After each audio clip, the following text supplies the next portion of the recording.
আমাদের একটা কোশ্চেন, আপনি কি বাংলাদেশের 56% কোটার পক্ষে নাকি বিপক্ষে? আপনি এটা বলুন, আমরা চলে যাবো। আপনারা এটা বলেন, ক্লিয়ার আনসার দেন, পক্ষে নাকি বিপক্ষে, হ্যাঁ অথবা না। যদি বিপক্ষে থাকেন, সাধারণ শিক্ষার্থীদের পক্ষে থাকেন, জনগণের পক্ষে থাকেন, তাহলে আমাদেরকে যেতে দেন। আমাদের আন্দোলন কিসের জন্য?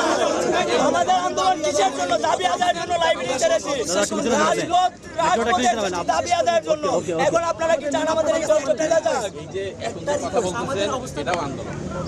আমাদের দাবি আদায় না হওয়া পর্যন্ত আমরা রাজপথ ছাড়বো না।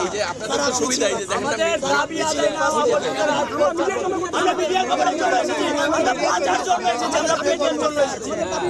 মিডিয়ায় গেলে তো আমরা আপনাকে একটা কোশ্চেন আমি করেছি, আপনি কি